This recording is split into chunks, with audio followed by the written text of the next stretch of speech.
Come here. Are you guys ready? I'm ready. You bet. Okay, Where you want me, babe? let's go do it.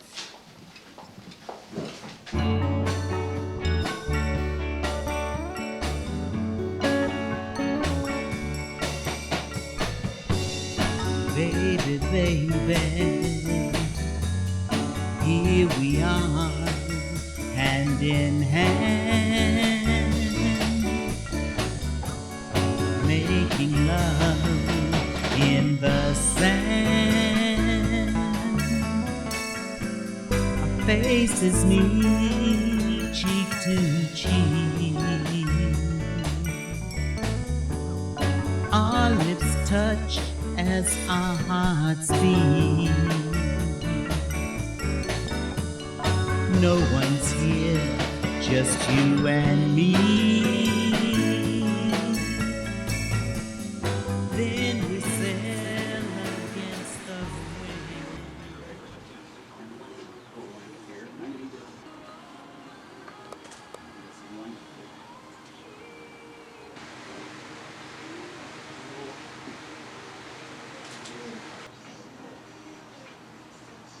How long have you been impersonating Diana? Right out of high school. Oh, really? Yes. How did you get started? I grew up listening to Motown, like all of us, and I just started singing along to the records, the Supremes, and before you knew it, the dresses came on, the high heels, the lashes. Well, it's funny because you sit through the whole process and you're just kind of wondering what it looks like, And I knew what you would look like, but I wasn't sure what I would look like. And the first thing I said when you gave me the mirror, because you wouldn't let me look, remember? I said, "Oh, I'm gorgeous." No, I was like, "Oh, I'm gorgeous." Yeah, it was like a shock to you. It was a real big shock, yeah. So I was coming into it with experienced people like yourself that had been doing it a couple years or so, and you know, you were my mother, I was your daughter, and so you'd kind of mentor me along and protect me and tell me numbers I should do and tell me numbers that maybe weren't so great and things like that. But I remember just the whole drag experience as just being something really new, and it was funny because I was very shy. And you kind of helped me come out of that box. And the makeup, it was kind of like a mask. So I could be that person. Put it away or look at legs. You know what I mean. Yeah, I will. Right in my station. Okay, all right. Thank you so much. Thank your wife for me. That's all right. She wanted to come up with. So we're doing My friends who first put makeup on me began to ooh and ah at how pretty I was. They would actually have debates.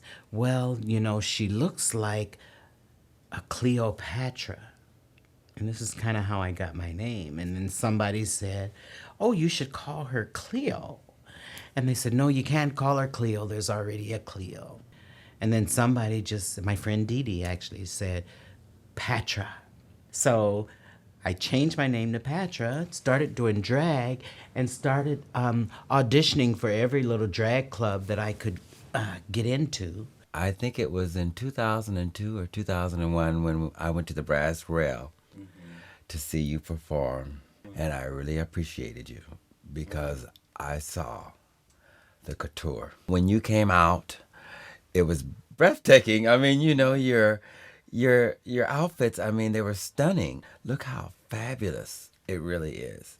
I really learned to appreciate you, and I couldn't really appreciate it for real until I saw how talented and how professional, you know, a star above the rest. It just incredible. You know, I found that interesting how all of a sudden you turned it around and changed the whole thing. I said, well, we're going to do a Sylvester thing. Are we going to be androgynous? What are we going to do here? What's happening, you know? But no, you did your own. You didn't copy. You didn't try to change your voice.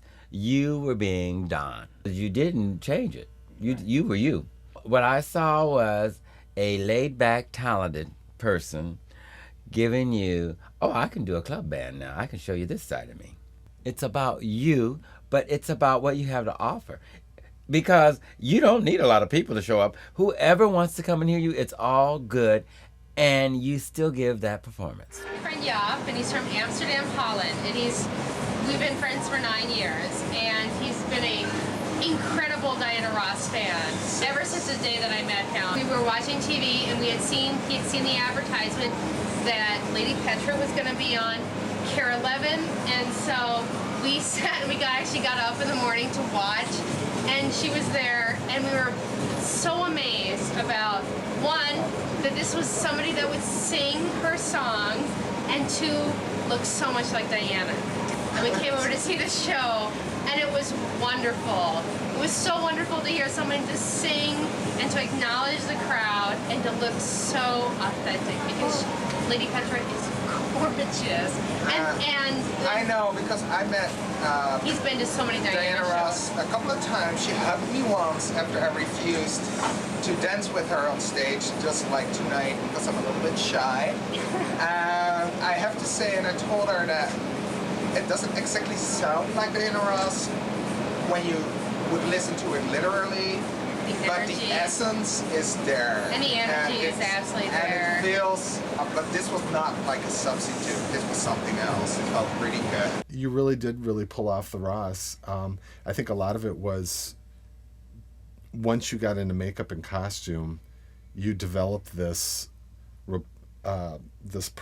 personification of Diana Ross, and it just kind of just took off, even if you resembled her, but just the way that you act and everything that you did. So I thought that was really incredible, and I think I was one of your biggest fans. In fact, that last show you did 2 years ago at the Rail, and that was probably one of the biggest nights they had in a long time, or had ever had one for a drag show was a Saturday or Sunday night. And I wasn't really trying to portray a look like Diana. I think that just came over time.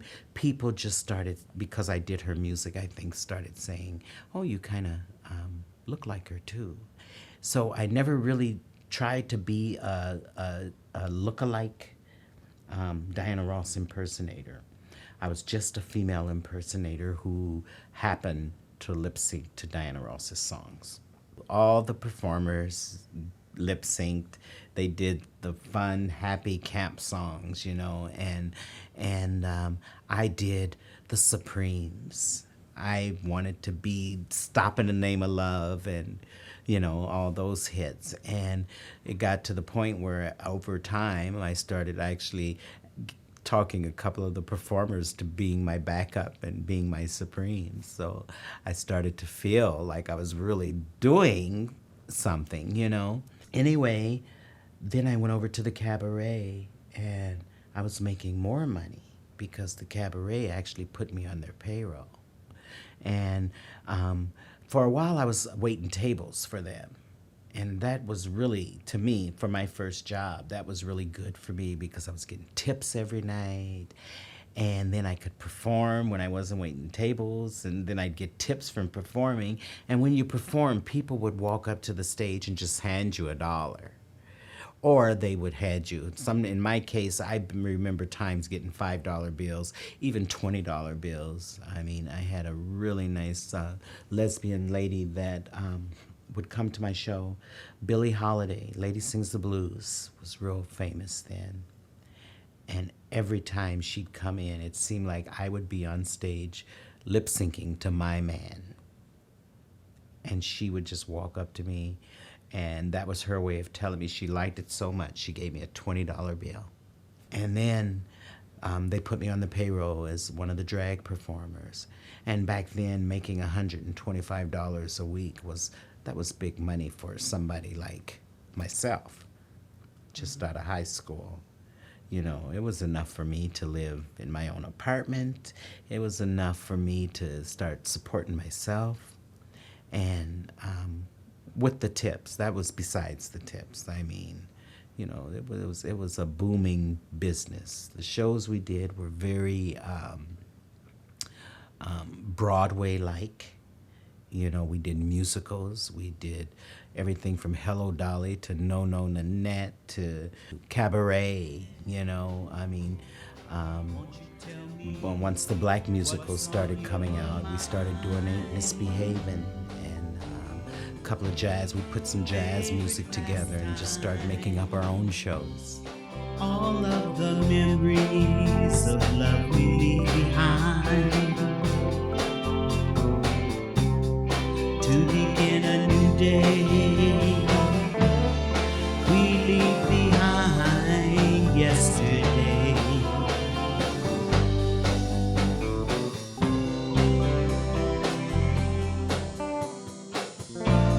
Believe in yourself.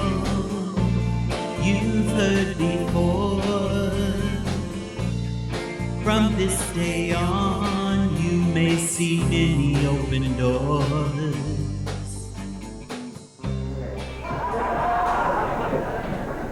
How'd you like that opening? Was that okay? I'm glad. I want you to know, I had a lot of ideas, but I decided keep it simple and intimate. And you really could pull off some of the little teeny outfits, and I think it made the girls jealous. So many people thought you were actually a woman, and that also crossed over to a lot of men who fantasized about you as being a woman and how you played that role and how they would try to hit up on you or want to see you in other ways without being, that I think a lot of people just took you for who you were. They just wanted to believe you were a woman and believe that you were Ross. I talked a little bit about rivalry sometimes that happens. There was another girlfriend of ours, another impersonator, Monique, and she was just so driven and so desperate to win. She had heard that you were not going to enter the ball, and so she felt her chances were good. So we worked really hard on her, and I put that same energy that I put into your helping you when I sewed something, and I sewed this beautiful gown for her. And it was probably about half size too small, but we got her in it, and she looked, I think, the best that I've ever seen her look. Well, then all of a sudden you come in. And I didn't tell her that I had also helped you with your dress too, because I didn't know what to do.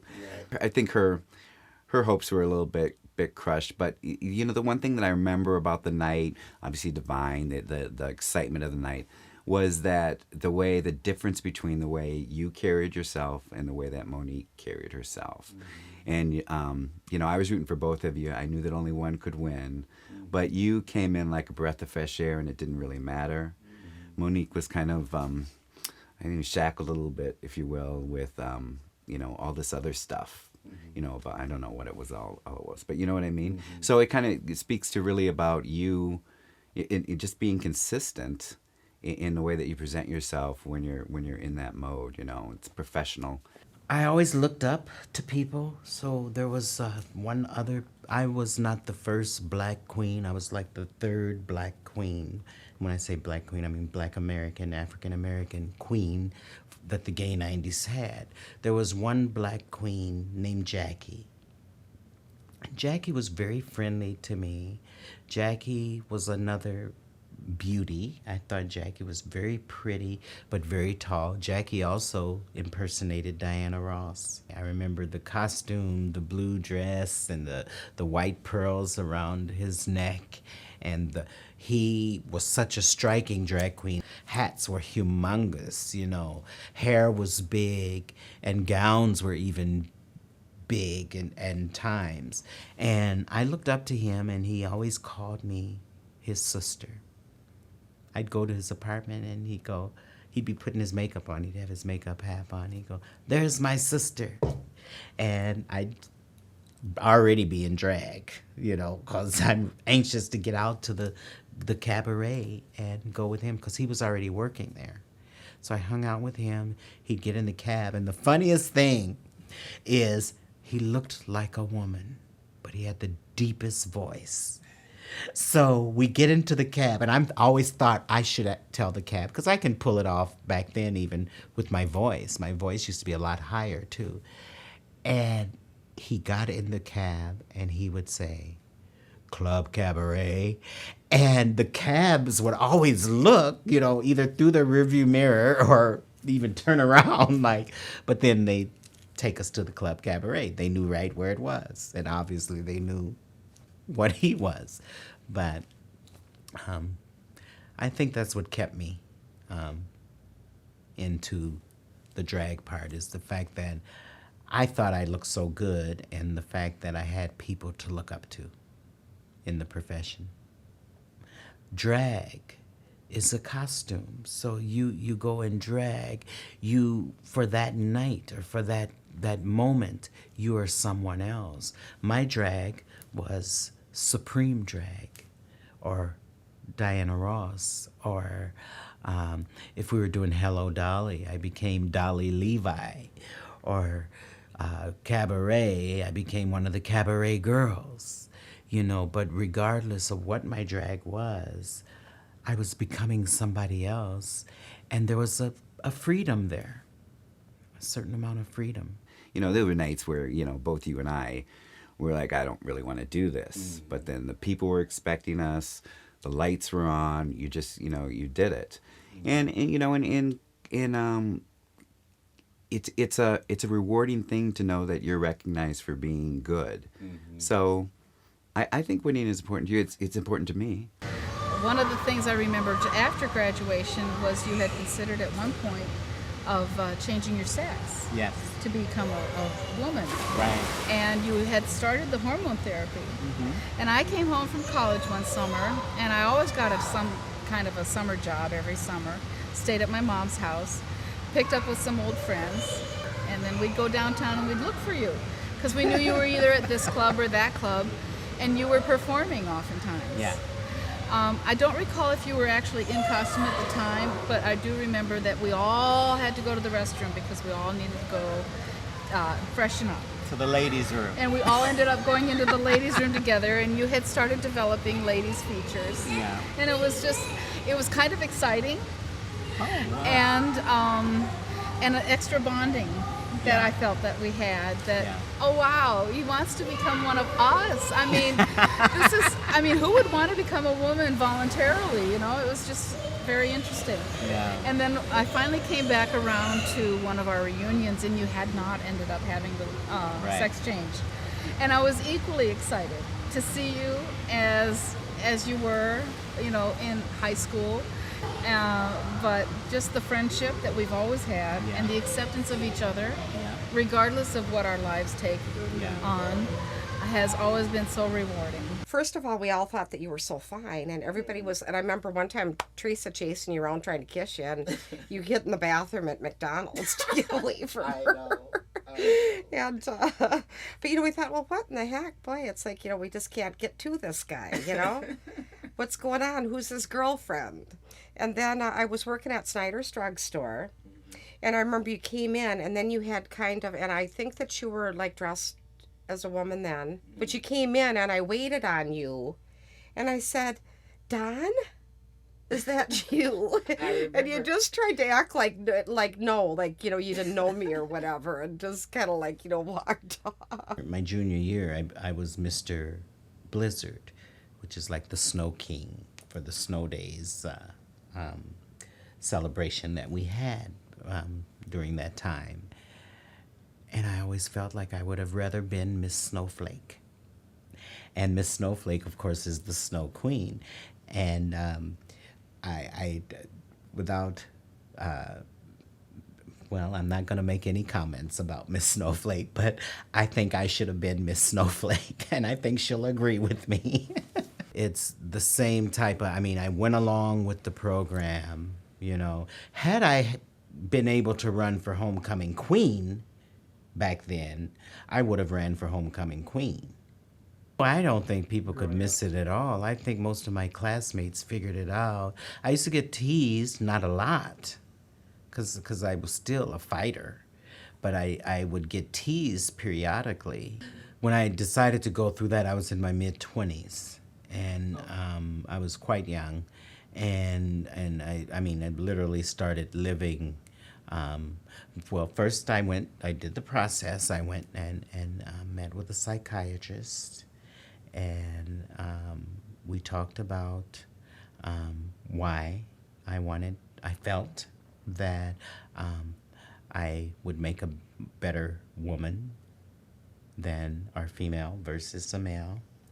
And I had the psychiatrist convinced because I had just told him at the time that I didn't do those I didn't have a desire to do those masculine things at that time. I didn't have a desire. I could start, I needed to start the female hormone treatments, and which I did. And I started taking, I don't know how many estrogen or whatever female hormones I started taking a day, but to the point where I literally started having, and I was thinking, I was getting hot flashes and developing breast, and skin was getting real softer and smoother. My features were becoming more feminine, and my hair was really growing. My hair was getting super long, and even my fingernails were growing. I was just really getting feminine qualities. My cheekbones were going. Just so many things were starting to change, and I was even starting getting emotional. I would cry at the drop of a dime, and we used to call it the hormone blues. Just the whole chemical thing within me, just acting up or whatever. But I had went through that for several years, and then I just had an awakening that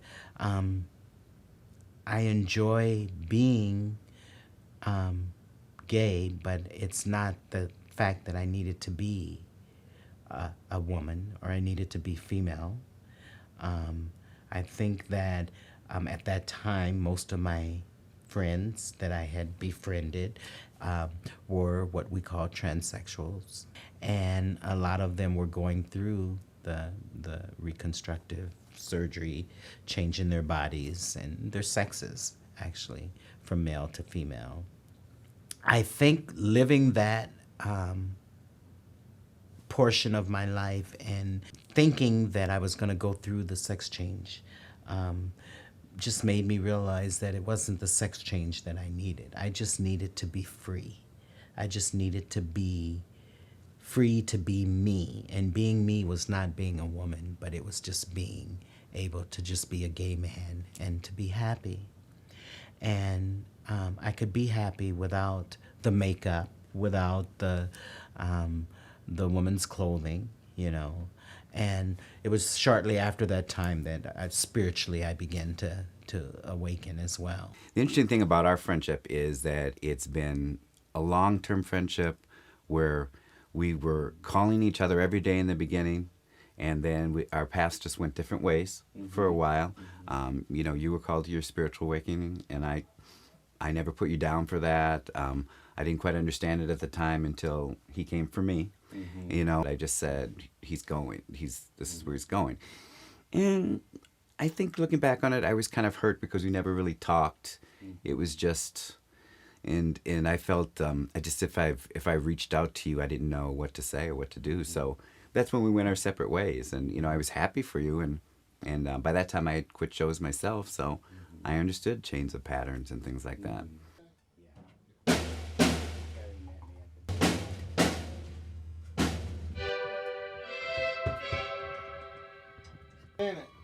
Yeah. I could hear all those major sevens. 2, 3, 4.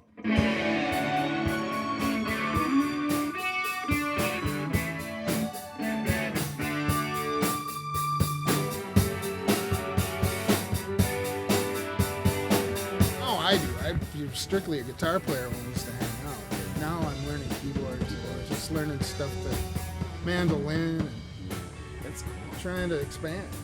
So that whole theory a long time ago that people had about you're frying your brain cells and this and that with drugs. They know now that your brain cells continue to evolve even late in life. You still have the capacity to learn. You don't quit growing.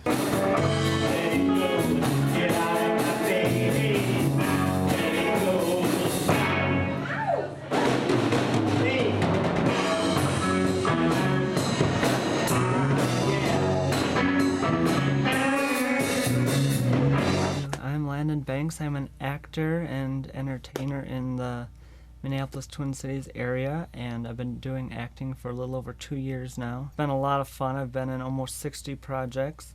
I met Donny on the set of Nobody about a month and a half ago. You just had like this aura, this glow, you were just making people smile there. I'm like, there's something about him. I gotta go see what it is.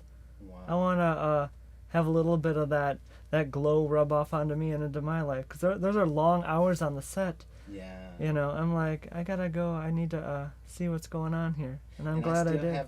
It never gets dull in this business, I'll tell you that. If you think, you know, you're down and out or something doesn't happen, there's always gonna be something else around the corner. You know, I just think it's like a domino effect.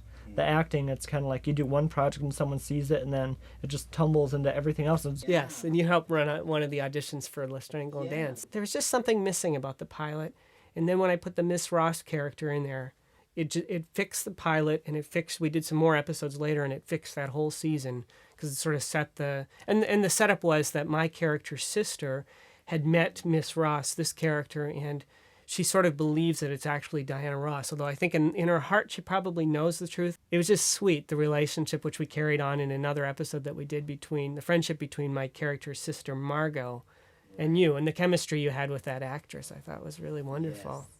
When I watched Diana Ross, you know, there's something sincere about the way she performs, and of course there's something very sincere about the way you perform, and the way that you were able to... I think you had a challenge because you were able to just come into this situation, and everyone else was already there and everyone had met each other, and you had to just show up and come into the situation where you were new and you fit right in, and people really liked you, and they could definitely see the improvement in the quality of the script by adding this character.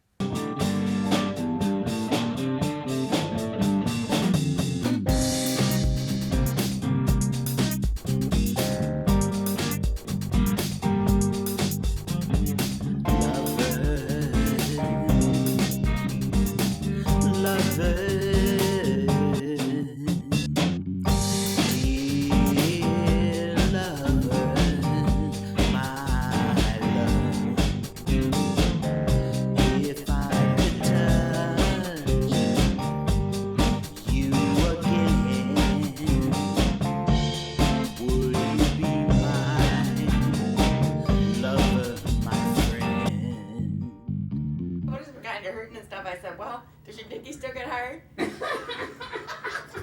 you're all right if that's what it is.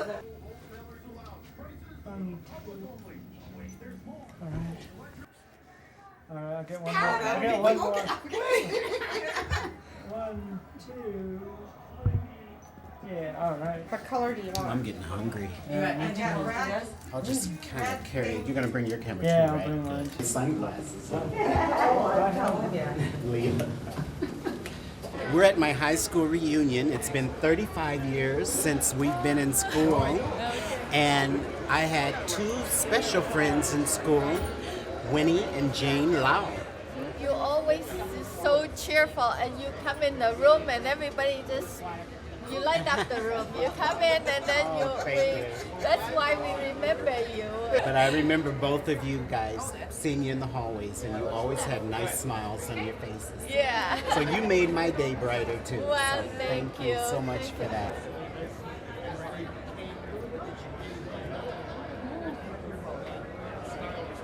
I grew up in Kansas City, Missouri. I was born and raised there. By the time I was 15, I then moved to Minneapolis. I actually became quite popular in that school, basically just from the number of friendships that I had gained throughout those few years. And I actually have friends to this day from that era that we have been off and on, had been friends. And of course, Donny, who I live with now, was a part of that whole high school era. Supposed to hide behind the center.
grew up in a society that constantly told you the normal, quote, normal thing to do is you go to school, meet a nice girl, you grow up, not in that order, grow up, meet a nice girl, and get married.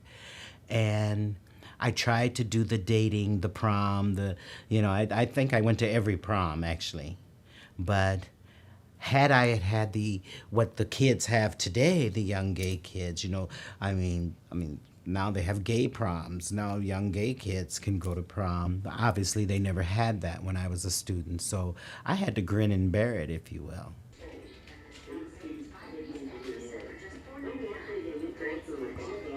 Minnesota, Wisconsin, where we are saturated. We will also find that we have a little bit of rain. Donny's gonna water a few things, then we'll take off.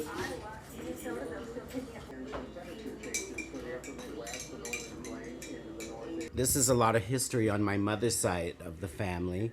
This is my cousin Joe. We're actually going to go see him when we go down there. He was about, 14 when in this picture. And this is my great-grandmother, his grandmother. This is my Aunt Nadine, who is my cousin Joe's mother. He was actually one of my favorite cousins. I kind of looked up to him. I kind of was raised with him. We lived with my great-grandmother. Things that we're going to be attending at the reunion, we need to dress up. Of course, we're going to go to church, and then the banquet is semi-formal.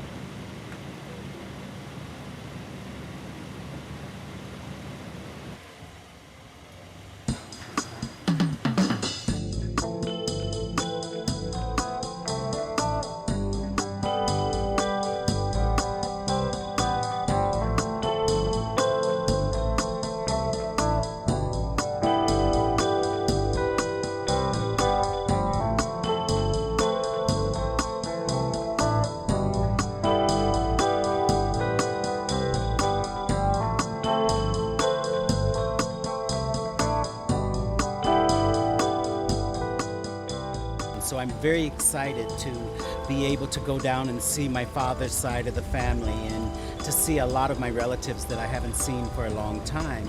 I'm hoping that this 4 days will be filled with a lot of memories and just getting to know family that I haven't seen for a long time.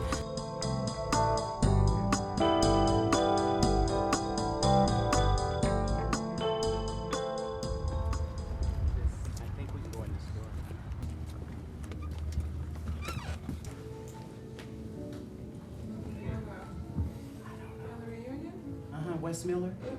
This is it? I don't want to go in the front. Come on, y'all. Back there. Check in back there. Okay. Good seeing you again. I remember Don. This is my film crew. They're doing a film documentary on my life. All right. So our reunion's going to be recorded. Very good. This is my Aunt Juanita, and she's one of my favorite aunties. I got one for you, too. And Aunt Juanita. I was your favorite auntie. You are. She's my favorite auntie, and you are a mezzo-soprano, right? I can sing anything. Well, we're gonna be there every day. I'm going to church with you too. Yeah, better go to church. Yeah, Everybody. yeah, we're all going to church.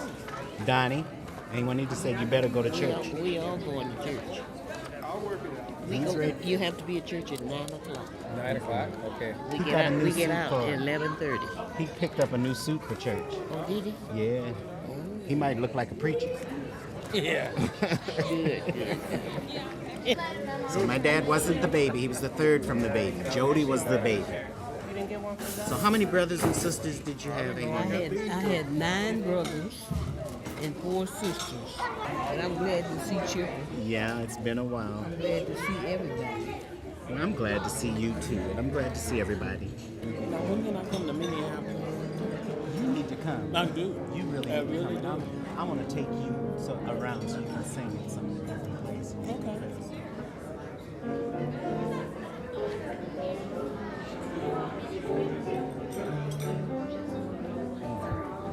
It won't come off, don't worry. Hey, Don. This is a history book that they gave us. And my grandma is right here, Mamie West. Sunday,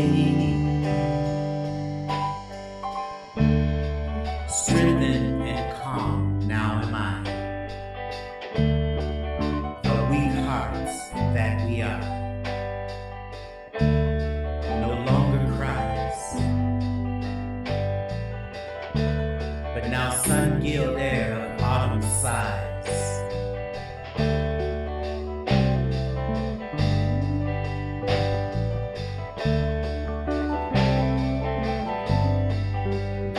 Waves from Sunday.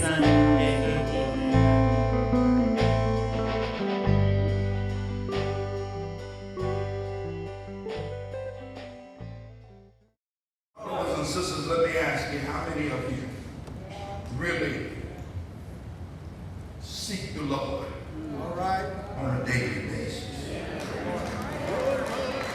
How many of you know that it's absolutely essential that you know that God is present? Yeah. You see, the church understands that the church can have no life unless we are aware of God's presence.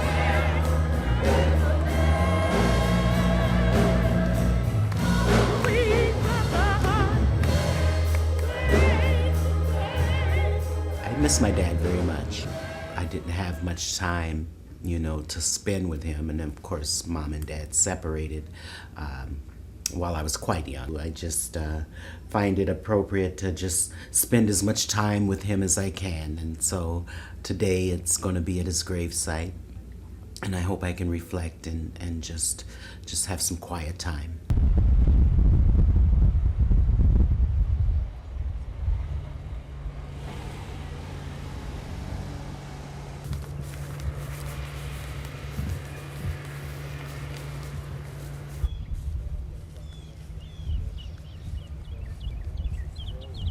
This is my dad's grave. I just want to spend some time here. I found it only appropriate that I stop here today.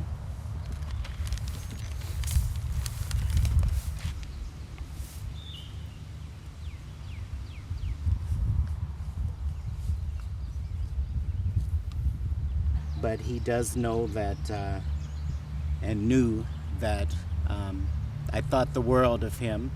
I had the type of relationship with my father, even though he didn't live with us for the last few years of his life. He was always there with us, he always made a point to come and be with us. So I just missed those few years that he's been gone.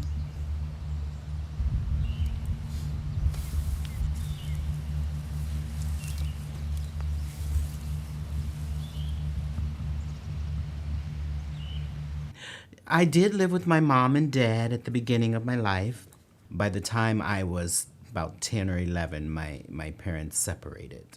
And so there was a lot of time spent with my grandmother, basically to keep all of us kids together for the most part. So my brothers, my sisters, and myself, we stayed with my grandmother quite a bit. So grandmother was sort of the haven. Her home was the haven for us while we were growing up. And I'm thankful for that because that kept us together as a family. That was a happy time for me, my childhood. My family was happy. Like I said, I lived with my grandmother, and her house was always lively, with family members and friends and acquaintances that would stop by and spend time, and it was a lot of laughter. We laughed a lot. I'm just glad to be here and see both of you. I haven't seen you in how many years? About 8 years? Yeah, it's been quite a few. Yeah, it's been a long time, so. I think Edward's still over what? 49. We just went over there. Yeah. The house is right there. Yeah. It was right here. Right here. It was right there. Oh, Let's there's board it up. Oh my God. Look at that. Wow. They just let it go. I gotta get out. This is my grandmother's house, and my grandfather. We were very happy here, and I guess nobody wanted the house, so after they passed away, that was it. I'd come to town from Minneapolis and to visit her here, and I remember her standing up on the porch, happy to see me, and excited for our time together. You know, I guess her spirit's still here. You know, she's probably up there right now saying, "There's my grandbaby." But it's kind of sad. But I had to come here. I just had to just stop here and just see this. So that's that.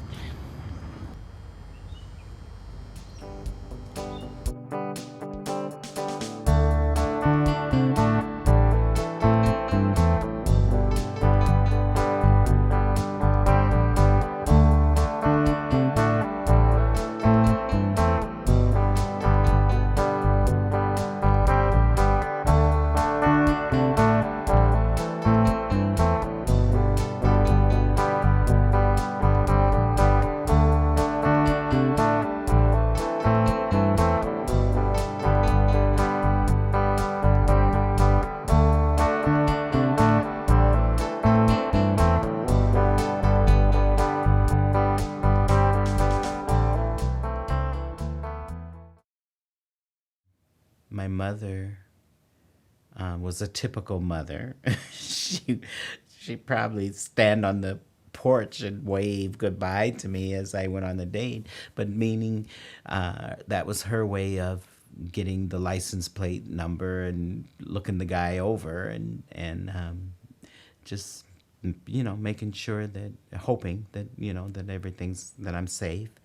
And her last line would usually be, hurry home, or come home early, or, you know, something like, don't stay out too late.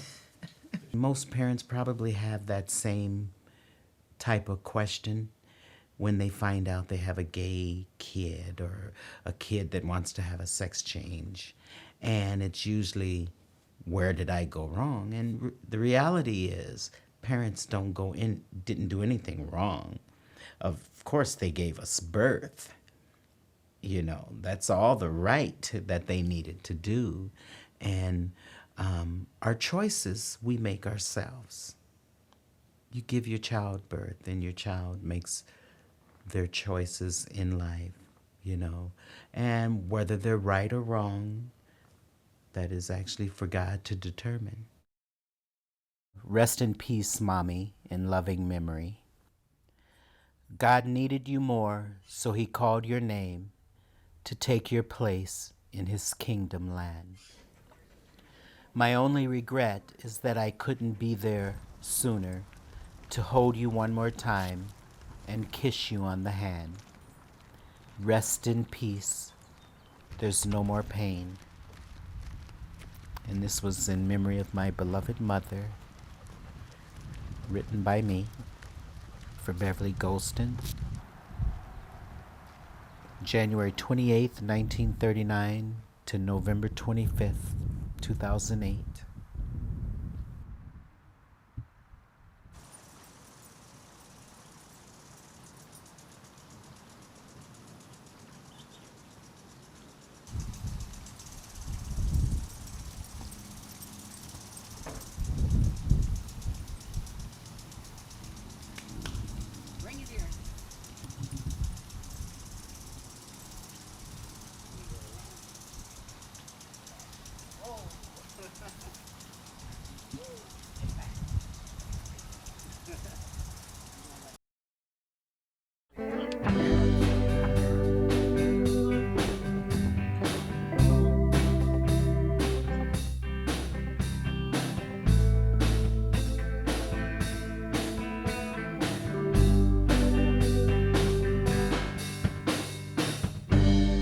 Hello, my old friend, we meet again. May you always be true to what's inside of you. Someone may try to take your happiness away, but don't you dare even care. Just listen to the voice inside of you.